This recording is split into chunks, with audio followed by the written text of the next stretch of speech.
രണ്ടാം പിണറായി സർക്കാരിൻ്റെ 4ാം വാർഷികാഘോഷത്തിൻ്റെ ഭാഗമായാണ് പട്ടികജാതി പട്ടികവർഗ സംസ്ഥാനതല സംഗമം മുഖ്യമന്ത്രി ഉദ്ഘാടനം ചെയ്തത്. ഈ പരിപാടിക്കിടെയാണ് അല്പനേരം ഇങ്ങനെ ഒരു സർക്യൂട്ട് ഉണ്ടായത്. പക്ഷേ അത് പരിപാടിയെ തടസ്സപ്പെടുത്തിയിട്ടില്ലെന്ന് സച്ചിൻ തന്നെ പറയുകയും ചെയ്തു. ഇപ്പോൾ അവിടെ പരിപാടി തുടർന്നുകൊണ്ടിരിക്കുകയാണ്. മാത്രമല്ല, ഇനി പരിപാടിയുടെ വിശേഷങ്ങളിലേക്കും വിവരങ്ങളിലേക്ക് പോയ റാപ്പർ വേടൻ അടക്കമുള്ളവർ പങ്കെടുത്തിരുന്നു. അത് മാത്രമല്ല, SC/ST വിഭാഗങ്ങൾ ഇന്ന് ഉന്നതിയിലേക്ക് എത്തിക്കൊണ്ടിരിക്കുന്നു. അവർക്ക് മുമ്പിലുള്ള തടസ്സങ്ങൾ നീക്കുന്നതിനാണ് നവോത്ഥാന പ്രസ്ഥാനങ്ങൾക്കൊപ്പം ഈ കേരളത്തിൻ്റെ സർക്കാരും നിലകൊള്ളുന്നതെന്നൊക്കെ മുഖ്യമന്ത്രി പറയുകയും ചെയ്തു അല്ലേ? മുഖ്യമന്ത്രിയുടെ വാക്കുകളൊന്ന് കേട്ടതിന് ശേഷം അതിൻ്റെ വിവരങ്ങളിലേക്ക് എത്താം. സച്ചിൻ, പട്ടികവർഗ വിഭാഗങ്ങൾ ഇന്ന് കാണുന്ന നിലയിൽ എത്തിച്ചേർന്നതിന് പിന്നിൽ വലിയൊരു ചരിത്രമുണ്ട്.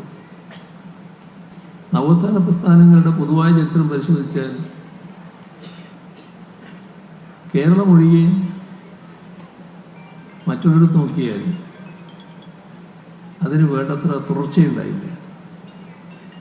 അതുകൊണ്ട് കേരളത്തിൽ കാണുന്ന തരത്തിലുള്ള സാമൂഹ്യ രംഗത്തെ പരിഷ്കരണം മറ്റ് സംസ്ഥാനങ്ങളിൽ വലിയ തോതിൽ നവോത്ഥാന പ്രസ്ഥാനം ശക്തി പ്രാപിച്ചിരുന്ന സംസ്ഥാനങ്ങളിൽ ഉണ്ടായില്ല എന്ന് കാണാൻ നമുക്ക് കഴിയും. ഇതിന് ശരിയായ തുടർച്ചയുണ്ടായി. ആ തുടർച്ച ഇടതുപക്ഷ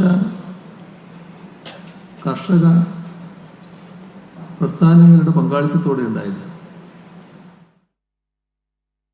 ശരി, അത്തരത്തിൽ SC/ST വിഭാഗങ്ങളുടെ പ്രശ്നങ്ങൾ പരിഹരിച്ച് മുമ്പോട്ട് പോകുന്ന ആ നവോത്ഥാനത്തിൻ്റെ തുടർച്ച അത് ഏറ്റെടുക്കുന്നു LDF സർക്കാർ. അതാണ് തുടർന്നുകൊണ്ടിരിക്കുന്നത്. അതിൻ്റെ വിവരങ്ങൾ സഹിതമാണ്, ഡാറ്റ സഹിതമാണ് മുഖ്യമന്ത്രി ഈ പരിപാടിയിൽ അവതരിപ്പിച്ചത് അല്ലേ സച്ചിൻ?